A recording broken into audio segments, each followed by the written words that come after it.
Yeah. So let me finish now. So there were a couple of significance. I mean, a few things that are very much significant about. I mean, significant about this. Okay. First is the fact that it's coming from the former government, a ranking member. He was basically like a prime minister in the former administration of President Salif. So his folks have been all around the place talking about, oh, you're corrupt and this, that, and the other thing. But this is a man who's saying, well, these people are managing the economy very professionally. Now, speaking to corruption, Sam Jackson, the library economist, was on the radio also last week. Single. Yeah, basically saying if the Manisky Act that has sanctioned three Liberian officials, was in existence before 2017, when it came into full existence, when the Unity Party former chairman was sanctioned, Vani Shema, and a few other officials of government, including Minister of State, the head of the port, and all of that.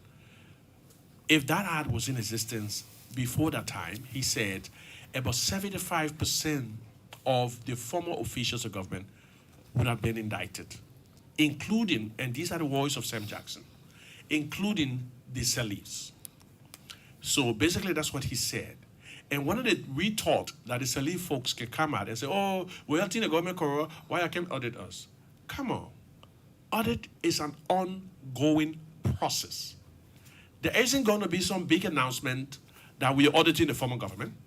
The General Auditing Agency, the General Auditing Commission audits on the regular basis. As a matter of fact, the new Auditor General has brought her up to speed. The audit portfolio now is current, unlike before. Not many professional audits were done during the former regime. As a matter of fact, the former Auditor General at the time, John Molu, said they were 3 times more corrupt than any government in Liberia's history. But just the mere fact, I mean, let's even talk about the consolidated account. That wasn't regularly audited. The consolidated account basically is where all the money can go for revenue and this and that they can use to pay civil service, all the different expenditure that the government can do and all of that. That wasn't regularly audited. In fact, the few audits that were done of that, auditors issue a disclaimer. Several disclaimers. Basically, a disclaimer would be that, their inability to conduct a professional audit because of several, dysfunction with the system.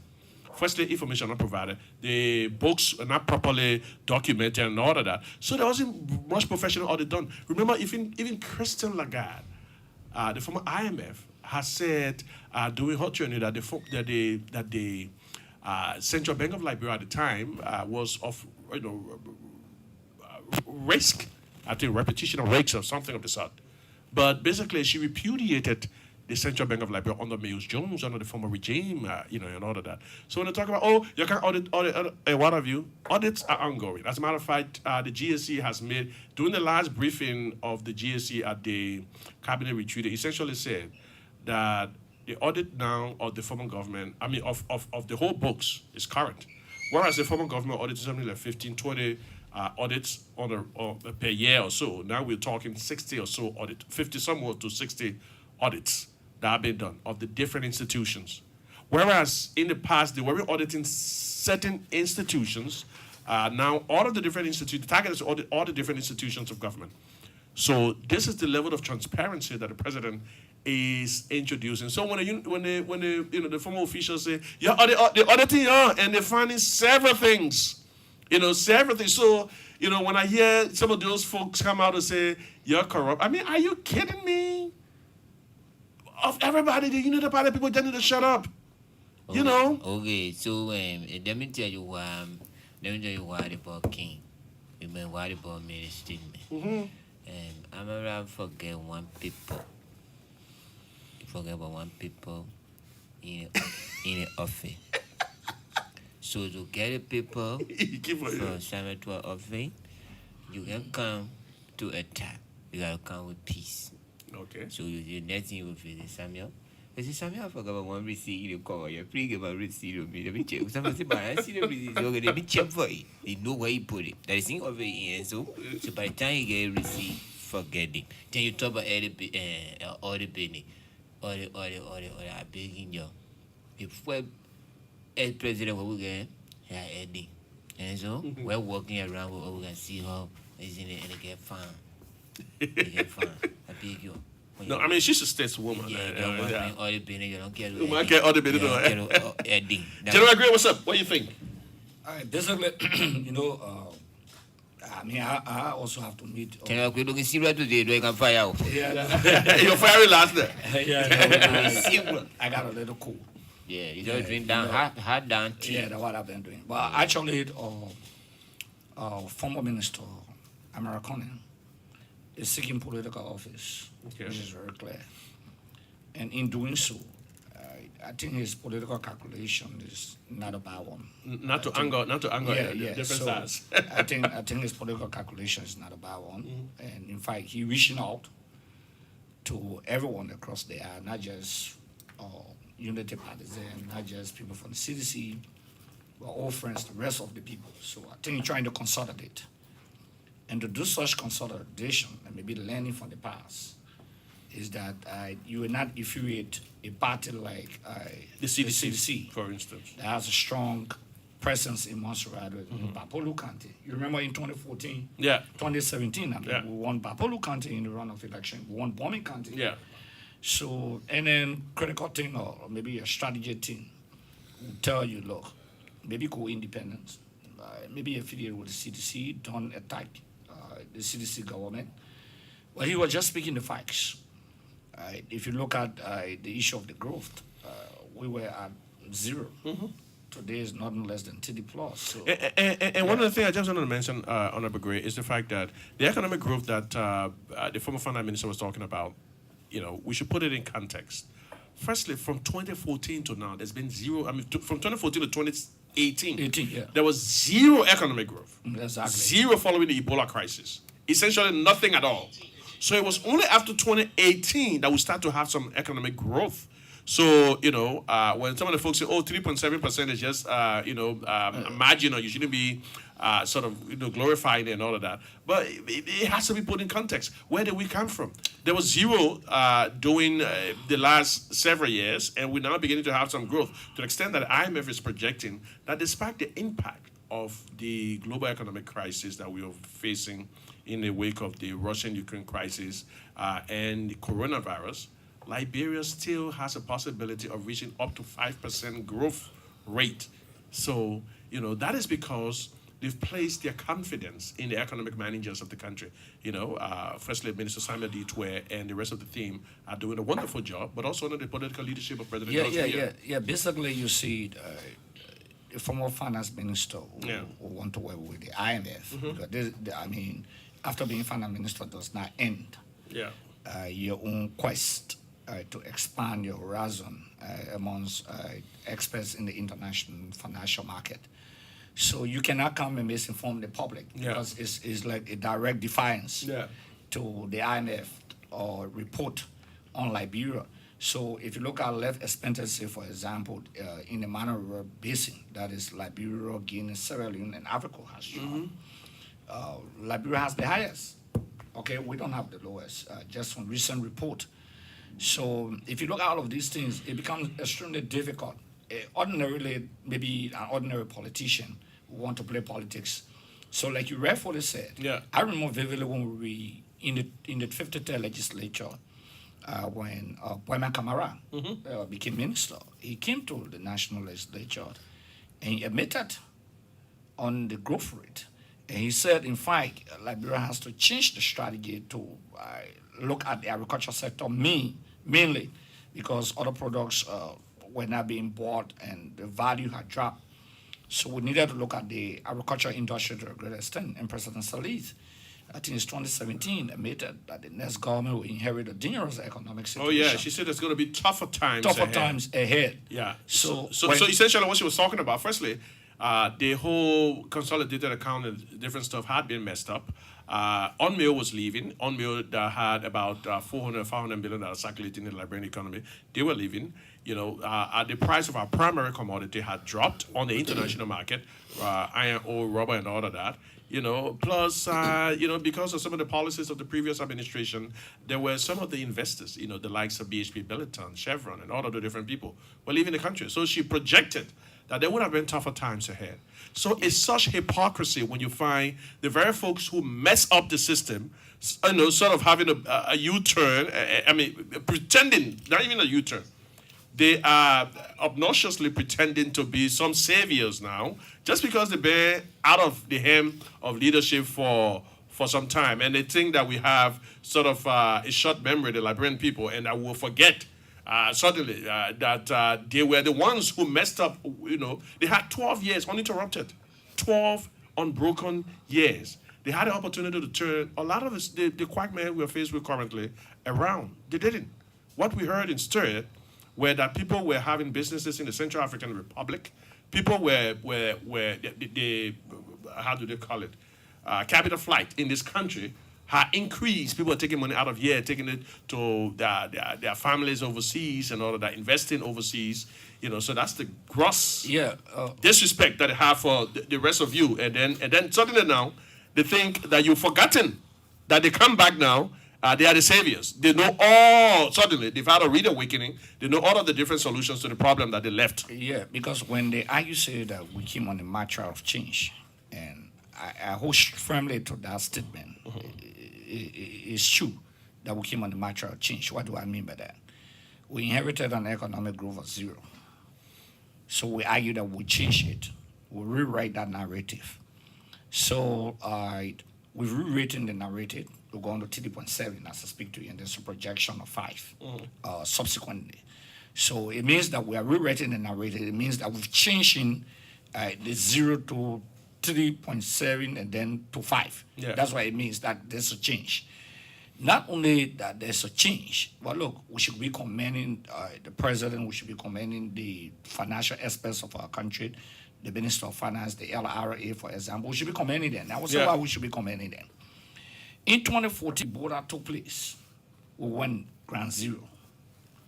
Unlike 2019, 2020, and presently, the deadliest of all virus, the COVID. COVID. Yeah, the COVID came, it shook the foundation of Ebola was deadlier, but COVID came too, No, but COVID came and shook the foundation of the wall. Yeah. Not, that was a global pandemic. That's a global pandemic. That's the difference with Ebola. Yeah, people in Ponda. Yeah, so Ebola was localized. I'm talking the entire world was shocked by that. Okay, and during the Ebola time, people were still trying to help bring in things to a greater extent. Okay, you had oil there, you had a lot of help coming to Liberia as a result of the Ebola. Unlike this time, every country was fighting for itself. Yeah, the United States were fighting for itself. Germany was fighting for itself. China, Japan, France, the rest of the country were fighting. Similarly, Liberia was fighting for herself. Yeah. So Liberia became amongst the first countries around the world to prove supremacy in fighting the COVID. The economy did not crash. The growth rate is increasing. We're still in COVID and we're still paving roads. That's what we're doing. We're still in COVID and we're paying school fees at public institutions, high schools, universities, WAS fees, for example. We're still building markets, for example. We're still paying civil servants, for example. Yeah. So that's the change that we're talking about. We're still constructing low-income homes, for example. We're transforming zinc rounds to concrete. We're transforming more bricks to concrete, for example. Okay, so a lot of things we're doing. The president didn't leave the country. The president was here with us. The finance minister, that was, in fact, the most difficult period ever in the history of the country. And despite that, we still managed to maintain economic stability. We still managed to maintain some growth. As a matter of fact, we were specifically praised for that. In spite of the challenges at the time, in spite of the fact that, COVID was raging, there was some doubts that were expressed by the different investors in the economy and all of that. But we managed to maintain. As a matter of fact, we collected some of the highest revenue during that time because, the different managers, I'm talking about the LRA. LRA, how do they call it? The Commissioner General. Thomas Dona, the Liberian Revenue. Thomas Dona, he's been doing a wonderful job, ensuring that he uses technology to collect revenue and all of that, and expanding the revenue base. The Ministry of Finance, the Commerce Ministry, and all of that. We are approaching $1 billion national budget now, which is a marked different from what it was a couple of years back. For many years, we were stuck at $500 million. For many years under the previous administration, we were stuck at $500 million. You know, some of the criticism about President George, it's just kind of, because this is the man who provided free education, constructing hospitals. And by the way, the people can say, see who politicizing things. If a man if a man institute free tuition and constructs hospitals, these are things that shouldn't be criticized. These are things that shouldn't be politicized. Because these are essential for the country. But if you find people politicizing those stuff and they start criticizing all of the different things, and then suddenly say, oh, you're the one can politicize things and what have you, let me say this to you. Sam Jackson said this, and let me just amplify it. Mm-hmm. And the letter say you like to go back. But we have to reflect. To correct history is to know the past. Yeah. Errors have been the way they've been.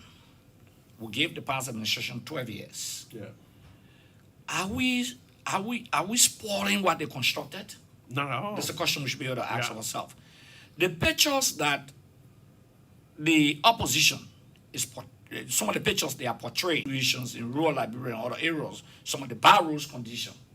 Did they fix those rules and we spoil those rules? That's the question we should be able to ask. Country, they didn't develop the country, so they are showing what they left.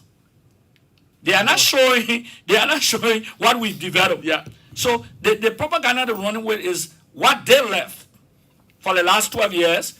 Those are the things that they are showing. They are showing the bad road condition, for example, in the southeastern region. Yeah. We didn't spoil the rules in the southeastern region. We are fixing the rules. Can you imagine? I mean, it was 2 days ago when it rained very heavily in Liberia. Can you imagine? I mean, to an extent, you can tell that the people you get nothing to criticize the government about. They started showing pictures of flooding. And they say the barrel medicine, he fixed a flood. I mean, the president's going to start rain. No, but excuse me. Besides that, did they construct the drainages? And it was clock. You know, we got Deputy Minister Slawy on the line. Yeah. Before he comes in, okay. I want to say something. No, the government of no, but let me tell you the next thing we ask. Who are the sponsors? The sponsors. They all ran away. You know, the sponsors vanished. Every communication that is sent to committee room, there must be a progenitor of that communication. Yeah. Every bill or resolution, there must be signatures that we wrote the bill and resolution. Assuming on the miscellaneous. Somebody flag the issue on the floor and then say, okay, let's send it to the committee on judiciary. Unless the issue on the floor. Unless remind the people that flag it is a Senate Committee on Judiciary. Good. Those senators that are part of the Committee on Judiciary that signed this before sending it to the rest of the colleagues are Senator Darius Dillon, Senator Anthony Steve Zago, Senator Councilor Morris Setuma, Senator Numani Batikwa, Senator Anthony Emmanuel Nukwe, Senator Councilor. No. I just wanted to come in. Vani Shema, Senator. I just wanted to come. There were members of the Committee on Judiciary who flagged the issue. May not be the entire membership. Okay, there were members. I heard Darius Dillon play the lead role in executing that. There were members. Maybe you were not in session, but on the Senate Committee on Judiciary, so I heard. No, we can't just shift. That's why I said the politicians will have to talk. Okay. We can't just shift the entire blame on everybody saying that everyone of them introduce it. No, it's everyone that they were convinced. He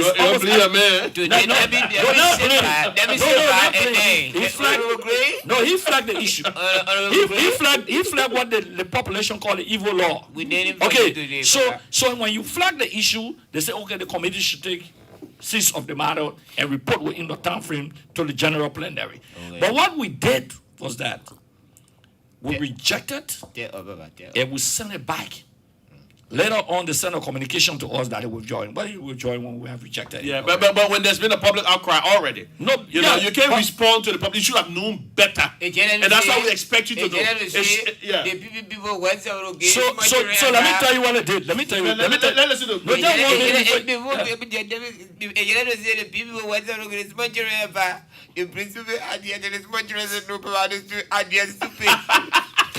No, I don't know. I know we got reasonable people. Example. I know that example. But we got reasonable people in the Senate. Oh man, I beg you. The comedian get to anything. I beg you. No. Thing you fix. You know why? No. I will not say them. That man stand for him. That man stand for himself. That man is that comedian. But I don't because you go there the way you contain. So no, but another thing you should look at here. Somebody say the presiding officer, how much that's this man. When a committee makes a report, the presiding officer will stop the report. Yeah, no. I mean, he basically will have to discuss it. Yeah, if the committee makes a report, the committee has a lot of options. The committee could hold that report, okay, or hold that building committee room for the next 10 years before it surfaces. Wow. Yeah. You can batter. Okay, there's a political house we're discussing. Okay, you could batter. Somebody could even shift the opinion of people on the legislative floor to a greater extent. You could batter. Okay, somebody will have filed a motion to reconsider the decision. Those are some of the means of buying time to talk to your colleagues that this law is not a good law. Okay, but let's open the lines. Yeah, let's open the lines. And if you're out there, want to participate. So, but 1 minute, Minister. You know the smartest thing they didn't pull Nemo or anybody that sponsored the law.